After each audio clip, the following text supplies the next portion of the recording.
Bonjour à tous et bienvenue sur Green Tech, notre webinaire qui est organisé par les étudiants de ceci. Aujourd'hui, on va vous présenter notre projet sur la thématique vue durable.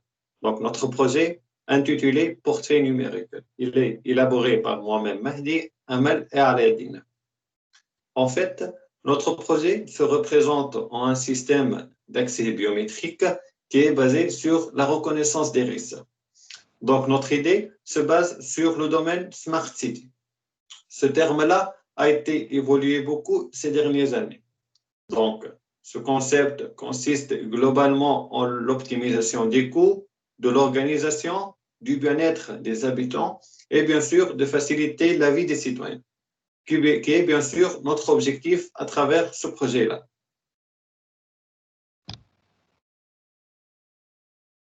Passons maintenant de parler sur le plan de présentation. Donc, il est composé essentiellement de 12 parties. Donc, on va commencer par une problématique dont on va citer les principaux problèmes rencontrés. Puis, on va indiquer nos besoins envers notre idée. Troisièmement, on va parler de l'existant via notre projet. La quatrième partie, elle est consacrée pour présenter notre solution. Et bien sûr, avant de parler sur l'implémentation de cette solution-là, on va citer donc les données biométriques et pourquoi on a choisi les risques. Donc, la 7e et la 8e partie seront consacrées respectivement pour présenter nos produits et les algorithmes de détection.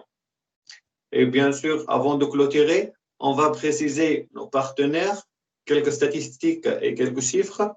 On va parler aussi sur l'éthique et présenter enfin notre équipe de travail. Donc, commençons par présenter notre problématique.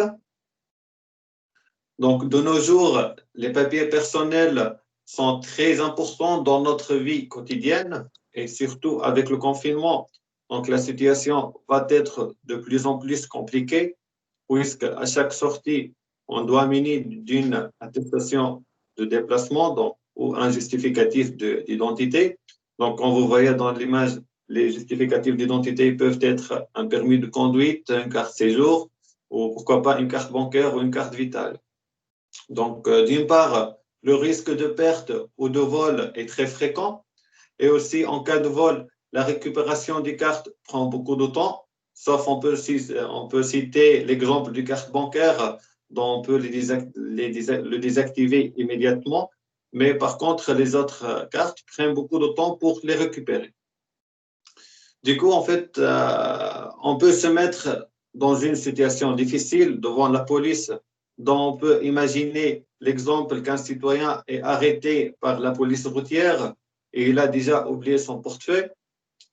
Et d'autre part, le fait d'oublier votre carte bancaire, par exemple lors d'un paiement d'une course dans un magasin, pourra être aussi l'un de nos problèmes. En plus, avec l'évolution du Covid aujourd'hui, on doit minimiser le maximum tout ce qui est en relation avec le contact direct, que ce soit avec les institutions de l'État ou lors du paiement des achats.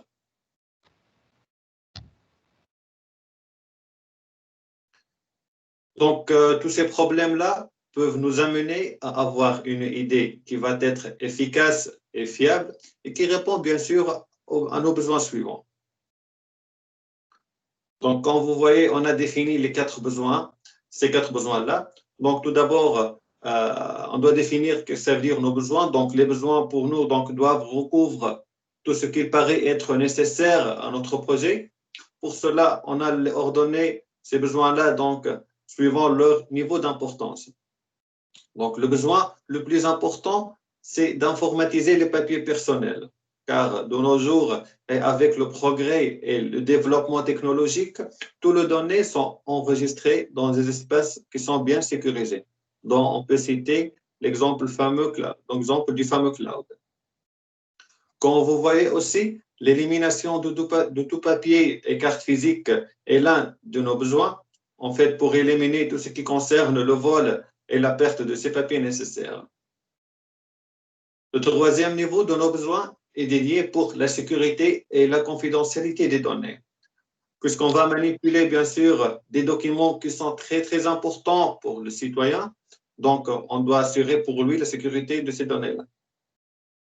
Pour finir avec la rapidité, qui est une chose très importante aujourd'hui, car durant les derniers siècles et à travers une étude des grands marchés, toutes les applications et les projets donc, atteignent leur succès qu'à travers la rapidité. Donc, on doit avoir une rapidité au niveau implémentation des solutions.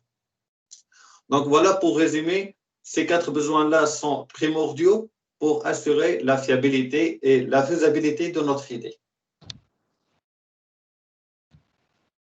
Passons maintenant à une autre chose. Donc, on va parler de notre étude de l'existant. Donc, on va préciser quelles sont les méthodologies déjà existantes, malgré qu'on ne trouve pas vraiment une solution qui répond à nos besoins, même au niveau international. Donc, on a trouvé 3 méthodologies. Donc, pour bien détailler ces méthodologies-là, donc à travers nos recherches, on a trouvé la solution du paiement sans contact qui est utilisée dans la plupart des pays européens. Malgré que cette solution elle est très, très rapide et simple à utiliser, mais quand même, elle n'est pas efficace à 100%. Pourquoi? Car le paiement peut être échoué par une ou quelconque raison. Donc, en plus, le risque de vol du carte bancaire existe toujours.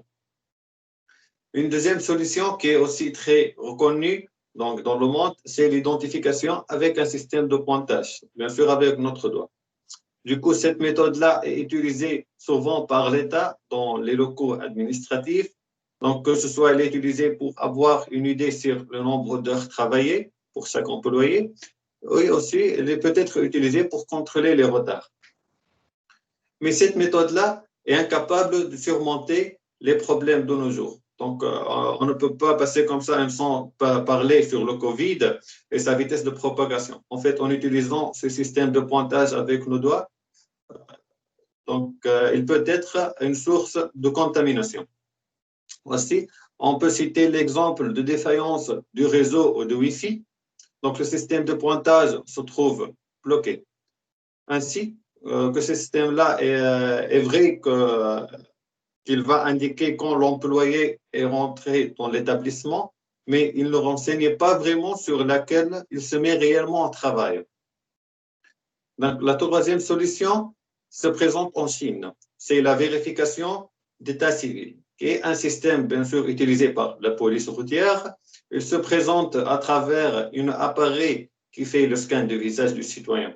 Donc, de telle façon, il fournit aux polices toutes les informations nécessaires sur cette personne.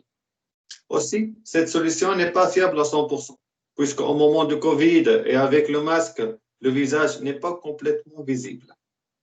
Ainsi que le CNIL, qui est bien sûr la Commission nationale de l'information et des libertés, a notamment pointé sur le respect de la vie privée. En effet, le CNIL a considéré que la reconnaissance faciale est un procédé présentant un caractère intrusif à l'égard des individus, d'où on peut constater donc la mise en danger de leur liberté publique. Voilà, donc pour résumer, on a trouvé ces 3 méthodologies, mais comme on a dit dans le diapo précédent, ces méthodologies ne répondent pas vraiment à nos besoins. Donc, après avoir discuté d'une manière générale sur tout ce qui est existant, on va maintenant donc parler sur notre solution proposée.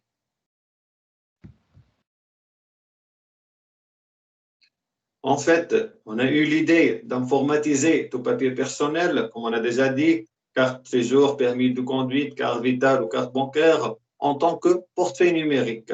Donc, pour éliminer, bien sûr, les cartes tangibles. L'accès aux données personnelles va être à travers un système de contrôle d'accès biométrique qui se base bien sûr sur la reconnaissance d'iris. Donc, la reconnaissance d'iris pour nous va être notre identifiant unique. Donc, ce système-là, il est lié directement avec le cloud. Donc, du coup, avec notre idée, notre solution, On peut imaginer donc que vous êtes dans un magasin ou un supermarché et lors du paiement de vos achats, vous pouvez utiliser vos yeux pour payer vos courses en clin d'œil. Donc, vous n'avez pas besoin même de prendre vos portefeuilles avec vous. Donc, je cède la parole à Amel pour continuer la suite de présentation. Merci Mahdi. Donc, je vais commencer ma présentation de parler des données biométriques. Donc, afin de justifier notre choix des données biométriques, je vais définir tout d'abord et connaître qu'est-ce qu'une donnée biométrique. Donc, une donnée biométrique est une caractéristique physique ou biologique permettant d'identifier une personne. Donc, on a par exemple l'ADN, la reconnaissance faciale ou les empreintes digitales, les iris, la reconnaissance vocale. Ce sont des exemples des données biométriques. Donc, dans notre solution, on a fait une comparaison entre trois types de données biométriques qui peuvent être utiles, qui sont l'empreinte digitale, la reconnaissance faciale et la reconnaissance à travers l'iris. Ces trois types de données biométriques sont utiles et fiables dans leur utilisation, mais nous sommes obligés de choisir une de ces trois qui répond à tous les critères demandés dans nos besoins. Pour cela, on a besoin de faire une étude comparative entre eux, selon 4 critères qu'on a choisis. Donc, ces 4 critères sont comme suit. La fiabilité, le temps de détection, le contact ou le sans contact de l'appareil et la précision. Donc, en premier lieu, on va parler de l'empreinte digitale. Elle est fiable. Elle prend environ 5 secondes pour la détection. Elle nécessite le contact, ce qui est bien évidemment déconseillé dans notre solution. Et elle est tout à fait précise. Dans le cas de la reconnaissance faciale ou de visage, en termes de fiabilité, elle est très fiable, mais elle est un peu lente parce qu'elle prend entre 5 et 10 secondes pour la détection. Elle est tout à fait sans contact, mais dans le cas où des personnes qui mettent des masques, des lunettes solaires ou dans le cas des vrais jumeaux, elle peut se tromper. Donc, elle n'est pas tout à fait précise. On finit par l'exemple de la biométrie de la reconnaissance des iris.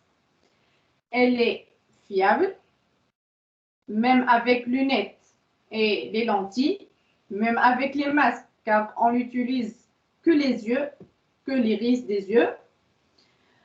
Elle est tout à fait sans contact.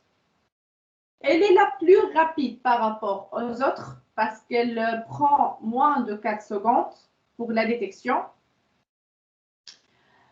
Elle est impossible de se tromper parce que l'iris est comme l'empreinte, c'est un identifiant unique et impossible que deux personnes ont la même iris. C'est un identifiant unique. Donc, d'après cette étude comparative dans ce tableau, on trouve que la reconnaissance à travers l'iris est la plus efficace pour notre solution. Et elle répond tout à fait à tous nos besoins. Donc, finalement, l'accès aux données personnelles va être à travers un système de contrôle d'accès biométrique qui se base à la reconnaissance des iris, qui est un identifiant unique, donc il sera lié directement avec le cloud. Donc, après avoir cité les différents et justifié le choix des données biométriques, je passe à l'implémentation. Donc, l'implémentation de notre idée se déroule suivant 3 étapes principaux. Au premier lieu, on a la numérisation des données personnelles et de tout papier physique. Après la numérisation, les données vont être stockées dans une base de données. Donc, passons maintenant à la deuxième étape. Dans cette étape-là, on a l'hébergement des données. Donc, ces données-là vont être hébergées dans le cloud. De cette façon-là, ils vont être visibles par tout le monde. Par exemple, les polices, les réseaux bancaires, la mairie, l'assurance, la supermarché, etc. Donc, finalement, on a le développement d'une application.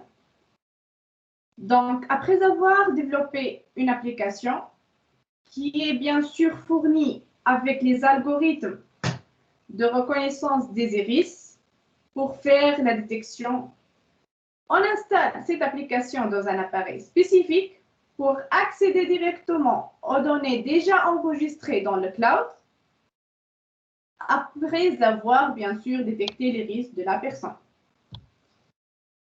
Donc,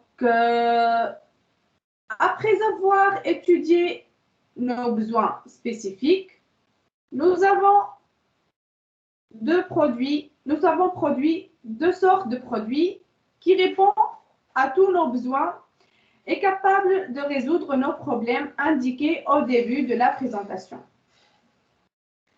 Donc, ces 2 produits sont intitulés comme suit. On a le IP et le iTrack. Donc, chacun de ces 2 a ses fonctionnalités spécifiques. Le IP est pour le paiement à travers les yeux. Donc, et le iTrack est pour la détection des yeux et pour l'identification de l'état civil, bien évidemment. Donc, le IP est une solution composée de 2 parties, une partie software et une partie hardware. Dans la partie software, cette partie-là se manifeste d'une application web qui fait la liaison entre le cloud et la banque, par exemple. Donc, on a estimé comme coût dans cette partie-là entre 600 et 900 euros par mois. Et la partie hardware se manifeste d'un appareil de détection des iris dédié, utilisé dans les supermarchés et lié avec tous les réseaux bancaires. Et elle est développée à travers l'algorithme de détection des iris. Cette partie-là, dans cette partie-là, on a estimé comme coût entre 350 et 500 euros par mois. Donc, cette solution-là est destinée principalement pour les banques et les supermarchés. Passons maintenant à le deuxième produit qui est iTrack. Donc, comme le IP, le iTrack est aussi composé de 2 parties, une partie software et une partie hardware. Donc, dans la partie software, elle se manifeste d'une application web qui fait la liaison entre, par exemple, l'État et le cloud. On a estimé comme coût, dans cette partie-là, entre 600 et 900 euros par mois. Dans la partie hardware, elle se manifeste d'un appareil de détection des iris. Elle est dédiée pour les polices routières et tout ce qui est dédié pour l'identification de l'état civil. Elle est aussi développée à travers les algorithmes de détection des iris et elle est bien évidemment liée avec tous les réseaux des polices. Cette partie a pour coût entre 350 et 500 euros par mois. Donc, cette solution est destinée principalement pour l'État, qui est composé par les polices routières et la mairie. Donc, passons maintenant aux algorithmes de cryptage. Donc, sans doute, on a assuré pour nos produits et nos solutions une sécurité bien avancée et structurée, qui est l'un de nos défis et éthiques. Et c'est une chose indispensable dans notre solution. Elle est primordiale. Donc, en effet, les données vont être enregistrées sur le cloud. Donc, ils doivent être sécurisés. Du coup, après une étude faite sur les différents types de chiffrement de données, on a adopté AES comme un algorithme de cryptage. AES, c'est Advanced Encryption Standard. Donc, c'est un algorithme de chiffrement symétrique.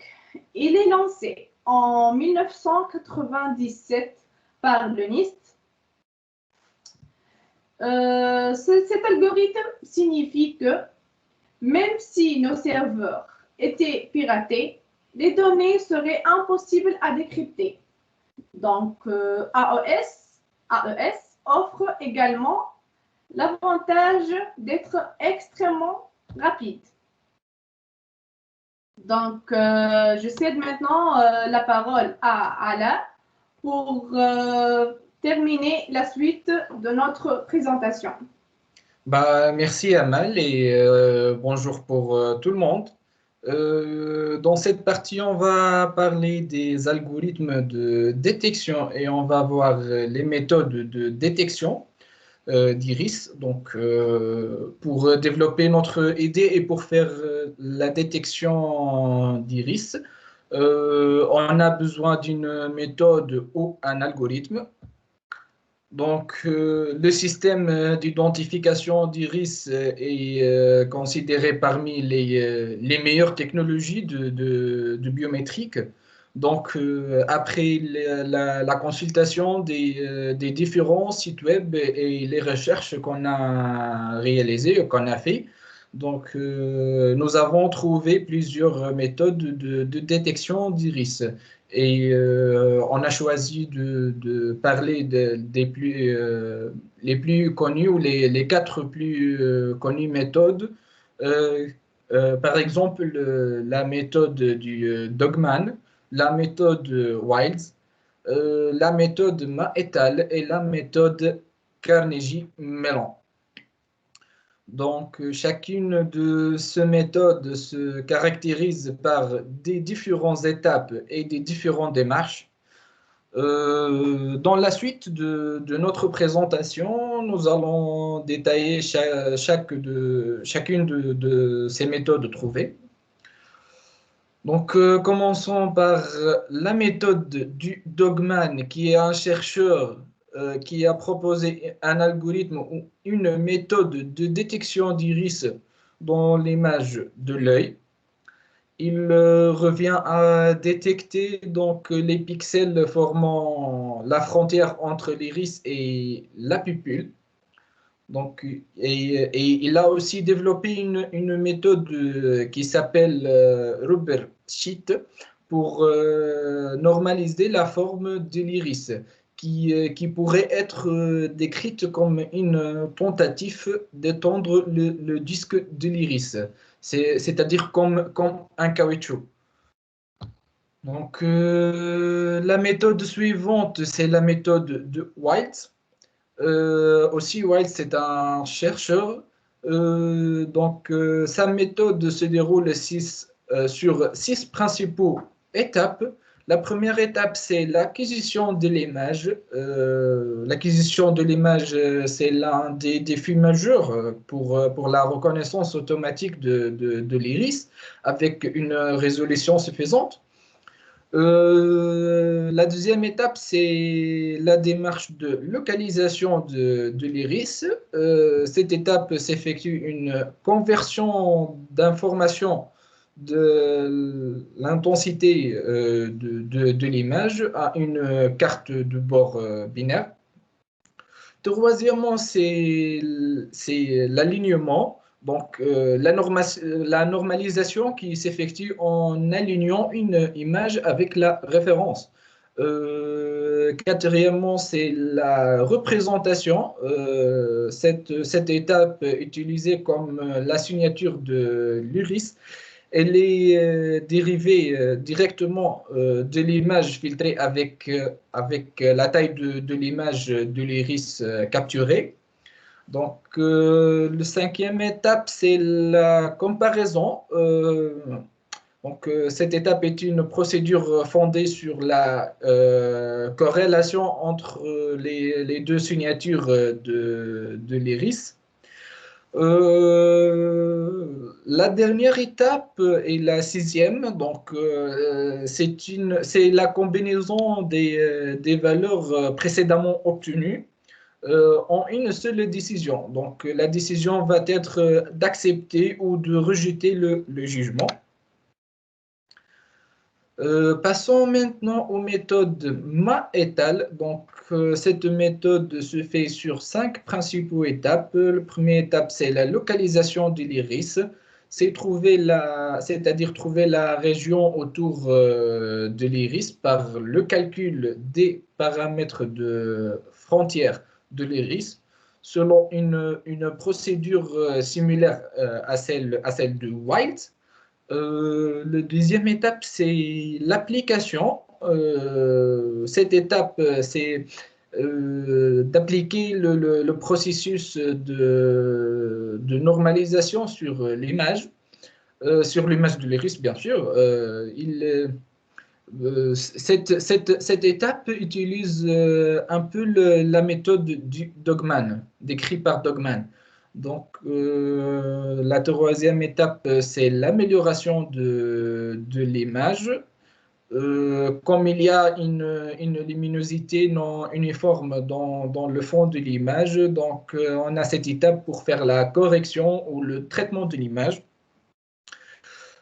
Quatrièmement, c'est l'extraction des caractéristiques contenant des caractéristiques de l'iris comme une sorte de passage de signaux.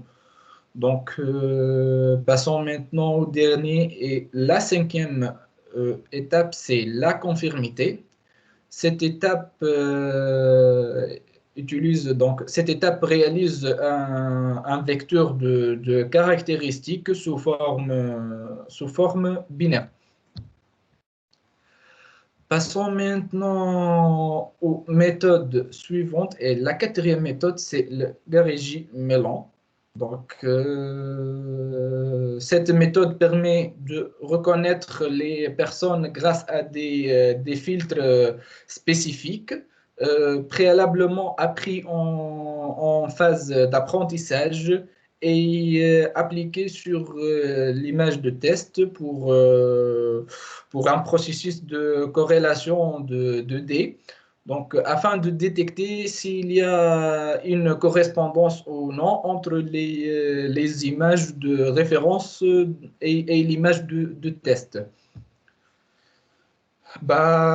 Toutes ces méthodes-là sont des recherches qui ont été réalisées par des chercheurs. Donc, il n'existe pas une implémentation d'un algorithme de détection d'iris gratuite. Donc, on a décidé de développer notre algorithme qui est basé sur la méthode du Dogman et la méthode du Garigi-Mellon. Et pour assurer la fiabilité et la rapidité de détection, on a ajouté la détection du contour du pupille comme celle du Dogman. Et après la détection d'iris, on a ajouté la méthode du Mellon pour faire la reconnaissance des personnes à travers l'iris détecté. Donc, nous sommes en train de développer cet algorithme-là et comme vous voyez, ces images-là sont les résultats de détection à travers notre algorithme. Comme vous voyez ici, notre algorithme, au premier lieu, il détecte le pupille, le contour du pupille. Et au deuxième lieu, il détecte le contour donc, de l'iris. Donc, c'est pour assurer la fiabilité et la fiabilité de notre algorithme.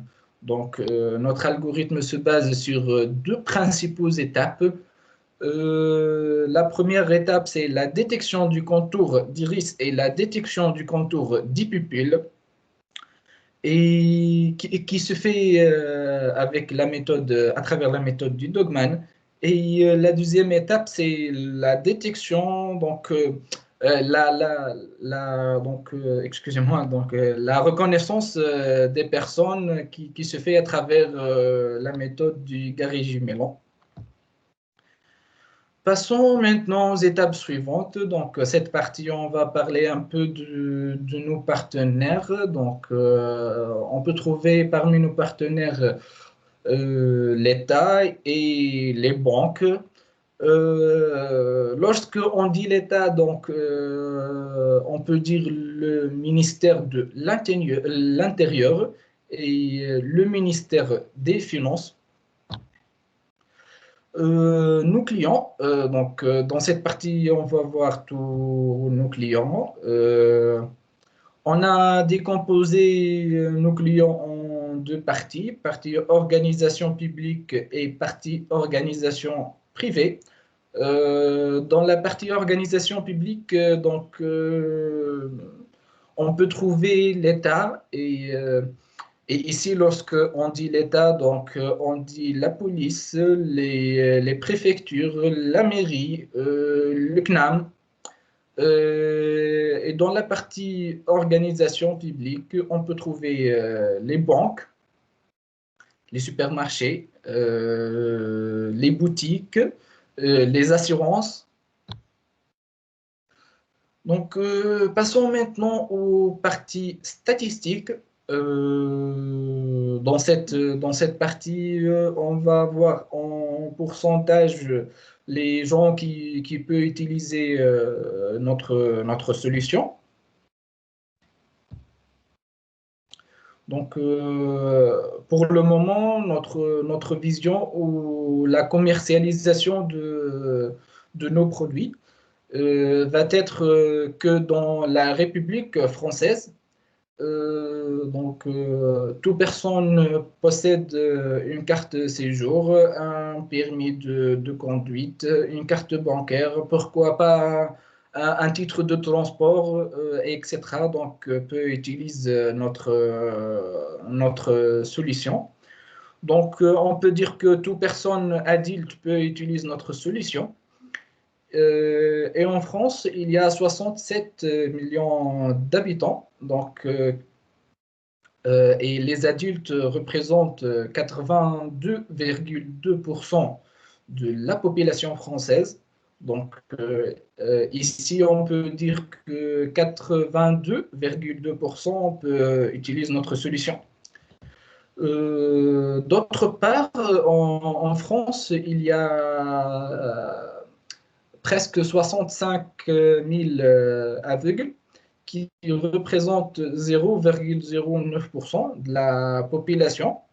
Donc, ces gens-là malheureusement ne peuvent pas utiliser notre solution car un aveugle donc, ne possède pas d'iris. Et il y a aussi les malvoyants. Les malvoyants représentent presque 2,43% de la population française. Il existe trois types de malvoyants. Il y a les malvoyants légers, les malvoyants moyens, les malvoyants profonds. Dans notre cas, les gens malvoyants ne posent pas un vrai problème pour nous parce que les gens malvoyants possèdent des iris. Donc, ils peuvent utiliser notre produit. Et notre solution ne rompait pas avec la relation, ne rompait pas la relation avec les autres solutions existantes, comme par exemple le paiement sans contact ou le paiement par carte bancaire ou le système de pointage. Donc, pour les gens malvoyants, peuvent utiliser les solutions existantes. Ça va être une solution pour eux. Donc, après avoir présenté quelques statistiques et des chiffres à propos de notre idée, parlons maintenant sur une partie qui est aussi assez importante dans la réalisation de notre projet, qui est l'éthique. Tout d'abord, l'éthique est une réflexion sur les valeurs qui orientent et motivent nos actions. Donc, en fait, c'est une réflexion qui s'intéresse à nos rapports avec autrui. À travers notre idée, on va manipuler les données personnelles qui sont assez importantes pour l'individu, bien sûr. Et du coup, on doit assurer la confidentialité et la sécurité de ces données-là. Pour cela, on a choisi de sauvegarder tous ces données dans un serveur cloud qui va être bien sûr contrôlé par l'État.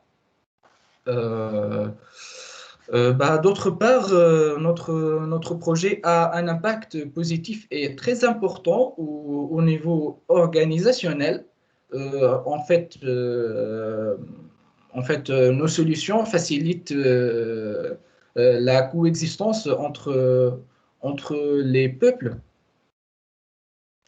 Donc, passons maintenant, je vais parler maintenant un peu de notre équipe. Donc,